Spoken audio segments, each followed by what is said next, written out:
Journey of life வாழ்க்கை பயணம் என்ற குடும்பத்தின் ஊடாக ஒரு சகோதரர் திருமணத்தின் போது மாமனார் பெண்ணுடைய மணமகளுடைய முடியை பிடித்து மருமகனுடைய கையிலே கொடுக்கிறார்கள். இது சுன்னத்தா, ஃபர்லா, வாஜிபா, என்னுடைய ஹுக்கும் என்ன என்று சகோதரர் கேட்கிறார். அன்புக்குரிய சகோதரர் அவர்களே, இது சம்பந்தமாக ஹதீஸ் ஒன்று பதிவு செய்யப்பட்டிருக்கிறது. அபூதாவுத் என்ற கிரந்தத்திலே 2160வது ஹதீஸாகவும், நசாஇ அவர்கள் அவருடைய சுனனுல் குபரா என்று சொல்லக்கூடிய நூலிலே 10,069வது ஹதீஸாகவும் பதிவு செய்திருக்கிறார்கள். எனவே அந்த ஹதீஸை நான் சொல்லிவிட்டு அதனுடைய ஹுக்குமை சொல்கிறேன்.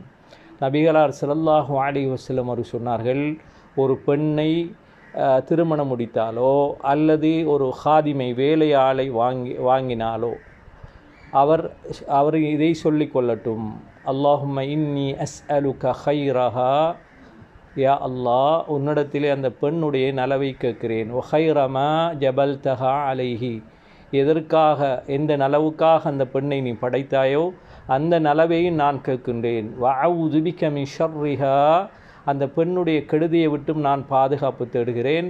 ஒ ஷர்ரி மா ஜபல்தஹா அலைஹி, அந்த பெண் படைக்கப்பட்ட கெடுதியை விட்டும் நான் பாதுகாப்பு தேடுகிறேன்.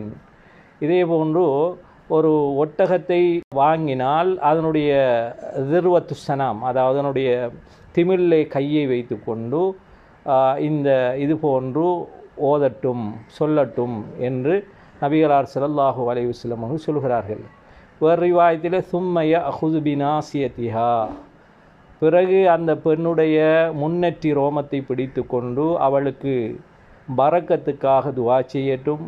அதே போன்று வேலையாளுடைய முன்னெற்றியிலே கையை வைத்து கொண்டு பரக்கத்துக்காக துவா செய்யட்டும் என்று நபிகளார் ஸல்லல்லாஹு அலைஹி வஸல்லம் அவர்கள் சொல்லுகின்ற செய்தி ஹதீஸ்களிலே பார்க்கின்றோம். ஜத்அம் இப்னு ஷுஐப் என்று நினைக்கிறேன், அந்த பெயர் கொஞ்சம் சரியாக விளங்கவில்லை. எனவே அந்த செய்தியிலே இந்த செய்தி பதிவு செய்யப்பட்டிருக்கிறது. எனவே ஒரு திருமணம் முடிக்கின்ற பொழுதோ ஒரு பெண்ணுடைய அந்த மணமகளுடைய நெற்றியிலேயோ அல்லது கையை பிடித்து கொண்டோ இந்த துவாவை, மேலே நான் ஓதிய அந்த துவாவை ஓதிக்கொள்வது சுன்னத்தாக இருக்கிறது.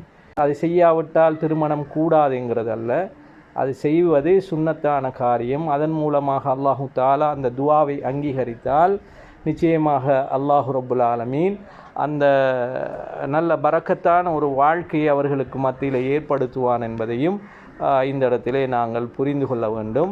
இந்த செய்தி ஆதாரபூர்வமான செய்தியாக அல்பானி ரஹ்மஹுல்லா அவர்கள் தன்னுடைய ஆதாபு ஜஃபாஃப் என்று சொல்லக்கூடிய நூலிலே பதிவு செய்யப்பட்டிருப்பதை நாங்கள் பார்க்கின்றோம்.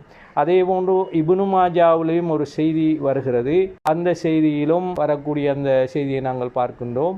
எப்படி வருகிறது என்றால், யாராவது ஒரு பெண்ணை எடுத்துக்கொண்டாலோ அல்லது வேலையாளை எடுத்துக்கொண்டாலோ அல்லது ஒரு கால்நடையை உருவினை வாங்கினாலோ அவர் தன்னுடைய முன்னெற்றி ரோமத்தை பிடித்து கொண்டு அல்லாஹும்ம இன்னி அஸ்அலுக மின் ஹைரிஹா வ ஹைரி மா ஜுபிலத் அலைஹி வ அஊது பிக மின் ஷர்ரிஹா வ ஷர்ரி மா ஜுபிலத் அலைஹி என்று வரக்கூடிய அந்த துவாவை ஓதிக்கொள்ளட்டும்.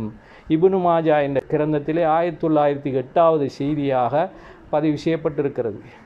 எனவே இந்த செய்தியின் அடிப்படையிலும் நாங்கள் அந்த பெண்ணுடைய தலைமுடியை பிடித்து கொண்டு அந்த துவாவை ஓதுவது சுன்னத்தான காரியமாக இருக்கிறது. எனவே நாங்கள் அந்த அடிப்படையில் அந்த முன்னெற்றி ரோமத்தை பிடித்து கொண்டு அந்த துவாவை ஓதலாம். மாமனார் தான் பிடித்து தர வேண்டும் என்பதல்ல, பிடித்து தந்தாலும் தவறு கிடையாது.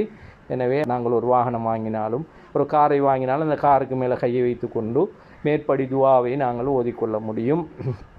அல்லது ஏதாவது ஒரு பொருளை நாங்கள் வாங்குகின்ற பொழுது அதற்காக இந்த துவாக்களை நாங்கள் ஓதிக்கொள்ள முடியும் என்பதையும் இந்த செய்தி நமக்கு சொல்கிறது.